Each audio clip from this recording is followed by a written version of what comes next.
तो हेलो दोस्तों, आज मैं इधर रिव्यू करने वाला हूँ कॉस्मिक बाइट के हाल ही में लॉन्च हुए गेमिंग कीबोर्ड को। और अगर आपको इस कीबोर्ड के बारे में और जानना है तो आपको ये वीडियो एंड तक ज़रूर देखना चाहिए। अगर आपको ये वीडियो अच्छा लगता है तो इस वीडियो को लाइक करें एंड सब्सक्राइब करें। तो वीडियो को बढ़ाते आगे। इस वाले कीबोर्ड में आपको detachable type A to type C का केबल मिल जाता है, यानी कि इसका जो type A to type C का जो केबल है वो डिटैच हो जाता है। और ये जो कीबोर्ड है ये आपको 60% स्मॉल फॉर्म फैक्टर में मिल जाता है। और ये जो कीबोर्ड है ये एंटी स्पोर्ट्स का MK1200 मिनी का सक्सेसर है। और इस कीबोर्ड में आपको 14 RGB इफेक्ट्स मिल जाते हैं। और इसकी जो बिल्ड क्वालिटी वो पूरी तरह से प्लास्टिक बिल्ड में है। और जो प्लास्टिक की जो बिल्ड है वो भी डिसेंट है, ना ही बहुत ही अच्छा है ना ही बहुत ही बुरा है। डिसेंट क्वालिटी का इसका प्लास्टिक बिल्ड है।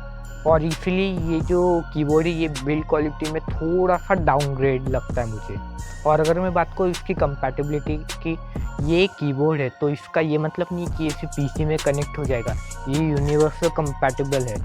आप इस कीबोर्ड को किसी से भी कनेक्ट कर सकते हो, चाहे आपका वो मोबाइल, लैपटॉप, PC, कंसोल या लैपटॉप हो। ये हर एक के साथ कंपैटिबल है।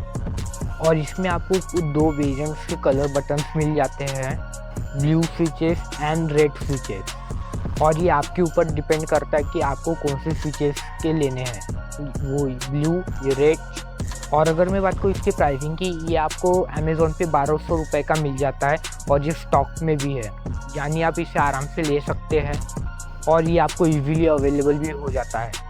और जो भी एंटी स्पोर्ट्स के जो MK सीरीज़ वाले फ़ैन होते हैं उनके लिए अच्छा है। पर अगर मैं बात करूँ अपने ओपिनियन की, ये उतना कोई बड़ा अपग्रेड नहीं है या फिर सक्सेसर नहीं है, मुझे लगता है ये। पर ये मेरा ओपिनियन है, आपका ओपिनियन कुछ और हो सकता है। अगर आपको ये वीडियो अच्छा लगता है तो इस वीडियो को लाइक करें एंड सब्सक्राइब करें। तो मैं मिलता हूँ आपको एक नेक्स्ट वीडियो में। सो बाय बाय।